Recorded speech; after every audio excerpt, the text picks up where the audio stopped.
Oh, well, good morning, good evening, as the case may be. No sponsor on this one, just Jack, just questions, maybe some answers. We'll see. Anyway, it's been kind of an exciting week in crypto. All kinds of things going on. But yeah, so we put out a call for a few questions on Twitter, and some folks did ask some questions. So let me go ahead and get to those first. This is X1Net on Twitter. I'm going to ask questions. This is from, oh, sorry, wait. I'm sorry, it's a little early for me this morning, and I am moving a little bit slow. So this is from a series of questions from X1KNet on Twitter, asking about interchain security. Are all validators participants by default, or do validators opt in? Okay, so that's an excellent question, and there's actually, and then there's a second part to this question, which I'll get to soon. So there's a few different designs for interchain security. The V1 interchain security design requires all validators to be participants. This design is not likely to get adopted on the hub. We may see some other chains work on it, but I think major work has shifted to the V2 design, where it is opt-in for each individual validator. And is there a max number of chains for validators to offer security to? And the answer to that is also depends on the design. If we're going to force all the validators to opt in, I think there's a different number of chains that can be supported versus if each validator kind of opts in individually. The maximum number of chains for an individual validator to offer security to is based on the slashing percentages on each of those chains. I think that likely what we're going to do is restrict the max number of chains to support to the slashing percentage. We don't want a validator to be slashed over 100%. So obviously, if you start validating on too many chains, then you're risking money you don't have, and that is something we want to avoid. So in the example where a double sign is a 5% slash, a validator could validate on 20 different chains at a given time. Interchain security question number 2. If delegators choose not to participate and a validator gets slashed, what is the result for both parties? So by delegating to a validator that participates in interchain security, you are, as a delegator participating in interchain security, you will get slashed too. You get a slash, you get a slash, everyone gets a slash, Oprah's happy. All right. Interchain security number 3. How will a network handle additional load of 2 to 3x reward collections? More relayers? So this is actually kind of an interesting question. I don't think the reward collections will happen over IBC, but the links to interchain security will happen over IBC. So interchain security and in fact all complex IBC application protocols will require kind of additional relaying.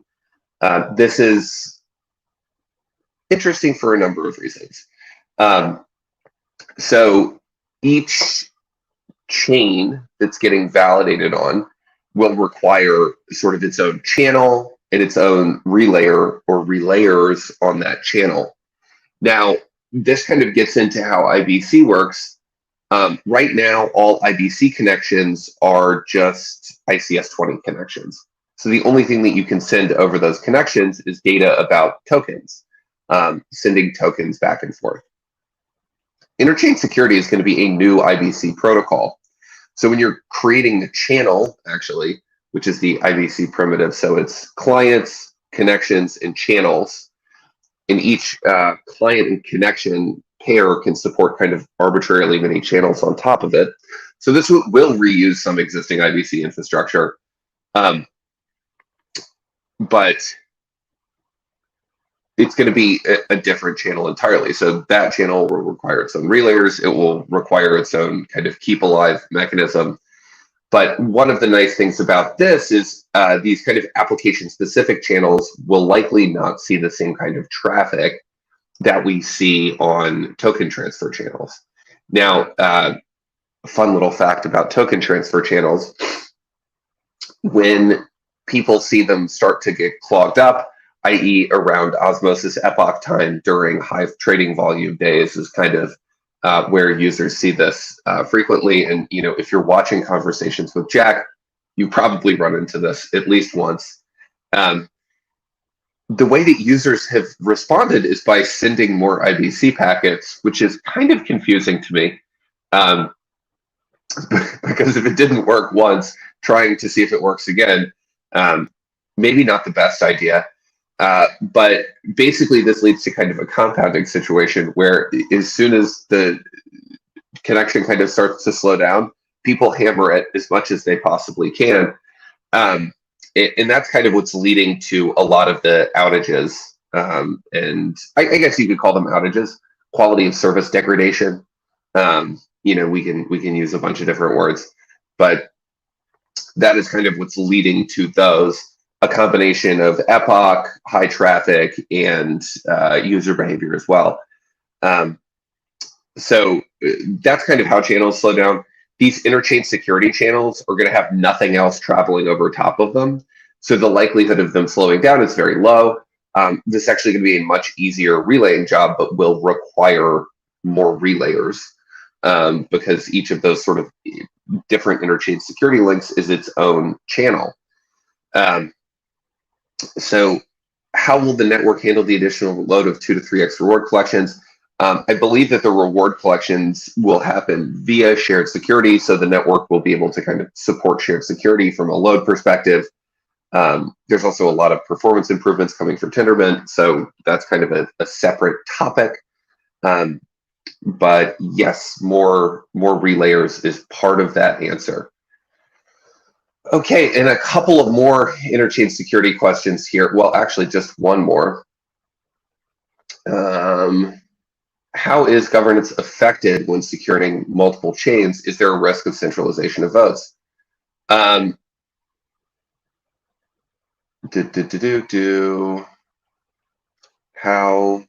is governance affected when securing multiple chains? Is there a risk of centralization of votes? Well, there is already a risk of centralization of votes today. If you actually go and look at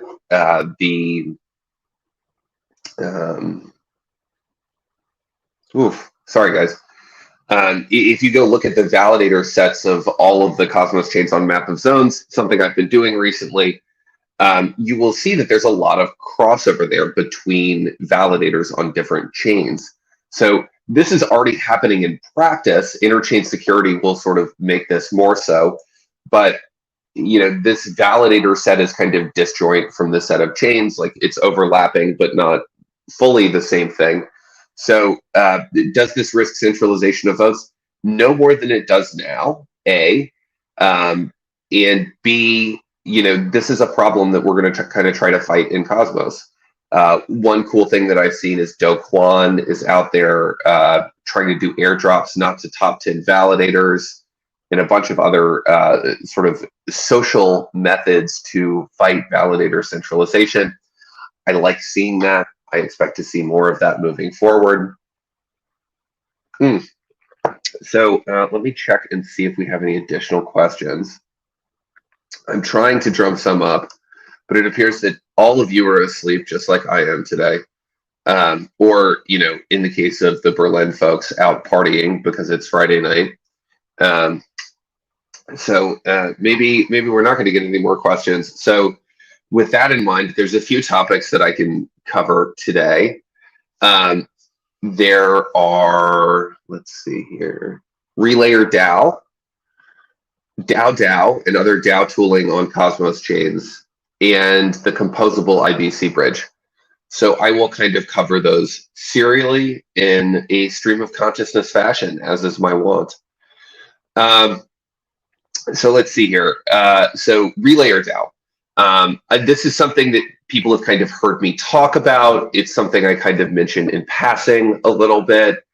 But it is something that is starting to happen. I have hired somebody at Strangelove to help me out with the governance aspect of this. We have 7 folks on a multi-sig. Ben's got a question too. I'm going to get to that, Ben. Thank you for asking. We've got 7 folks on a multi-sig, representatives from Terra, the ICF, Informal Systems, Cephalopod Relaying, and Strangelove, obviously, and Osmosis. And we're all kind of working together to figure out a charter for this thing and to figure out a distinct scope. I don't think we are going to see it called Relayer DAO. My guess is this ends up being called something like IBC UX DAO.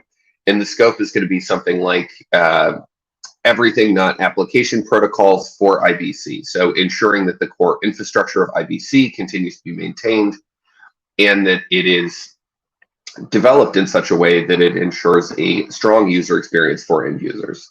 This is not just quality and service, but this is also things like chain naming service to help relayers or users relaying their own packets potentially to use the network. I think that there's a lot of very, very exciting work there. So that Relayer DAO is happening. Look for more information around that publicly, sort of mid-January, late January is sort of what we're looking for in terms of plans there. Now, that goes to kind of the second topic that I wanted to talk about, which is DAO software. There's in DAO specifically. So there's a group of folks working on Juno who have been building out not only a web app, but also the smart contracts to support DAOs on Juno. These would be both multi-sig type DAOs as well as, token gated DAOs. And that work has kind of gone closed source for the moment until after the Moneta launch, which I think we're all very, very excited about. I know I am. But as soon as Moneta launches, I think we're going to see this live on Juno, and it has the potential to make Juno kind of the go-to place for DAOs in the cosmos.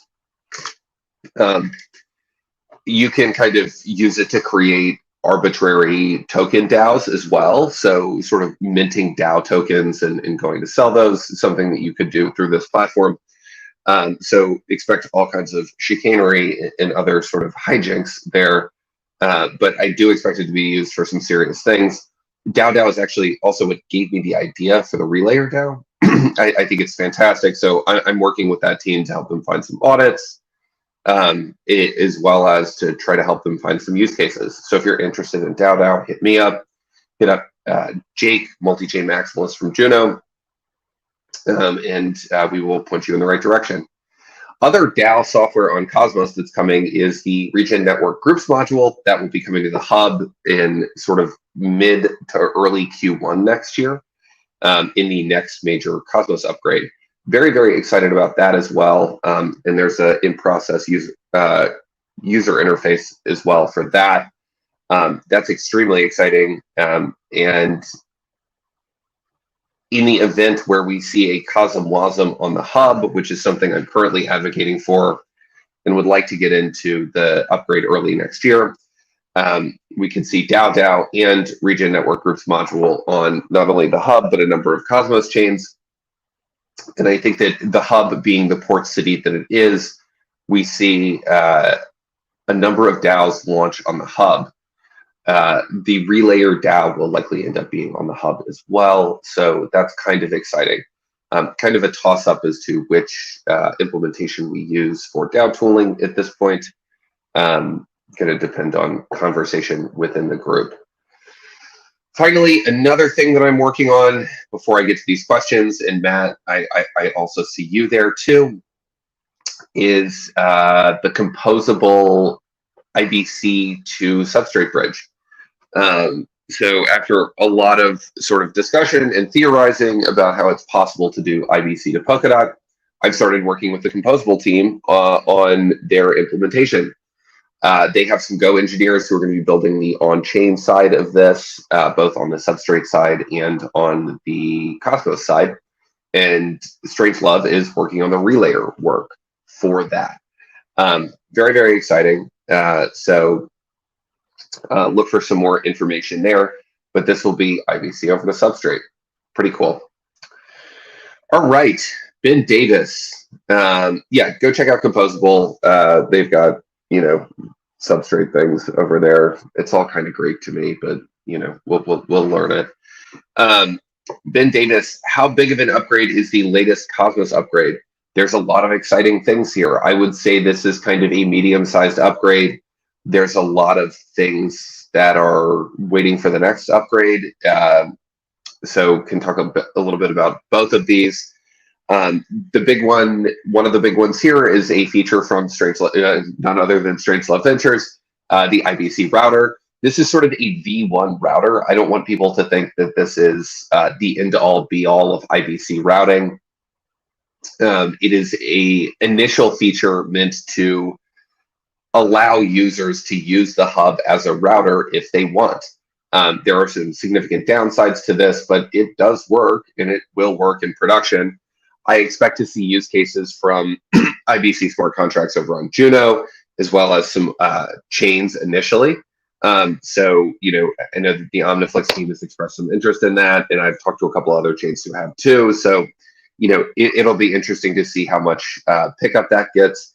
It has, however, ignited a lively debate about the sort of future of interchain services on the hub, as well as routing and IBC. So that's really, really exciting. That will be live in this next upgrade. Other things that are coming live, the auth-z module, as well as the fee grant module. Auth-z is particularly interesting. It allows an account to delegate responsibility for sending a particular message type to another account. So that sounds fairly simple, but governance could use this to delegate responsibility for, say, upgrades to, let's say, an upgrade committee. Or not that we should do that on the hub. I'm not saying that. I'm just saying this is the type of potential that it has, as well as making some management tasks for validators, as well as delegators easier. Imagine if you could have a key on your phone that allowed you to claim your osmosis rewards. And that's all it allowed you to do. So that if anyone stole it, the only thing that they could do is claim your rewards back into your wallet, which obviously not a threat vector. So you would feel comfortable keeping that sort of in software on mobile. That's a big feature we're very excited about. Also, fee grant. This will allow for one account to pay fees for other accounts. This can be used for relayers to allow central funding of relayers from a single account, as well as a number of other things. I feel like I'm probably missing some features. Let me go ahead and take a look at Gaia. Billy and the team there have been very hard at work on that. We're extremely excited about the upgrades here. IBC 2.0 is another feature here. There's some minor improvements to IBC to fix potential issues with using the gravity bridge over IBC is kind of the main upgrade there. So this is not the most massive upgrade, but there are a few really key quality of life improvements there, and it brings in things for the next upgrade, which honestly, I've been looking at the feature set there, and most of the features are substantially complete. So it's very, very exciting. Okay. Other ones. Pranay Deep Koa. Okay. All right, Pranay. Okay. Matt, could you explain how APR works for interchain security, such as CRO offers 15% APY? Why would I earn 15% in CRO by staking Atom? Yeah, fundamentally, you're thinking in the right way. The actual execution may be potentially different. One important thing to point out is, where does that APR come from? It comes from inflation. So each chain or each token distribution chooses its own inflation percentage. And that inflation percentage then translates into APY for stakers. So each token distribution, each chain that is secured by interchain security will have a slightly different economic model, and that will depend on what the returns would be. And I think that that's accurate. All right, Ben Davis. I remember you saying that Cosmoverse made you more excited for Sagan, having been rather negative previously. What changed? I talked to the Sagan team, and I didn't know who was involved in Sagan. And also, the other part there is that I had thought that this was kind of a Kasuma style or Kusama. I can't ever remember what that thing is called. Style network for Cosmos, but they have a little bit of a different vision. It is more BD focused, and they are very Atom focused as well. So really like the team and had fantastic conversations with them. That is what changed. Great question, Ben. Let's see if we have any questions here on Twitter. All right. Crypto SWE, KRYPTO SWE. I would assume that means crypto software engineer. Would it be possible in theory to have a function when you claim rewards so that, for example, 30% of the claim gets swapped for UST and sent to a specific wallet that you choose? That would be amazing for tax purposes. Hashtag Atom. That's actually a great question, and this is the type of thing that CosmWasm will enable. So you can decide where your rewards go, i.e. what address your rewards go to. And you could easily imagine a smart contract that does this for you, utilizing whatever the chain native AMM is, be it Gravity Dex on the hub, be it the Osmo Dex on Osmosis, be it Juno Swap on Juno, that allows you to do this. That's a really great idea, and nothing is really going to make taxes easier until we have excellent chain indexing and reporting on that. I've been talking to a number of people who are kind of interested in doing this work, but we need more of you. So if you are interested in building tax reporting software for Cosmos, please hit me up. I can help you find funding as well as give you your first 10 customers. I think that is if you're looking to start a startup, that is probably one of the easiest ways to make money that's out there that is unclaimed. So I would highly advise people do that. Other things going on, Sommelier kind of continues to advance. We had our full team offsite this past week, so that's where I have been this week. We have our airdrop coming up, and hopefully a live launch of the seller's product. We have cleared all of the sort of major blockers there and are putting the polish on that experience. So there will be more to check out there soon. Whew.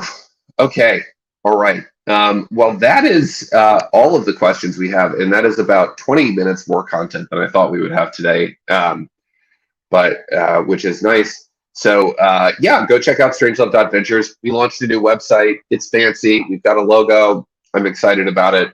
So please go check it out. Delegate to us.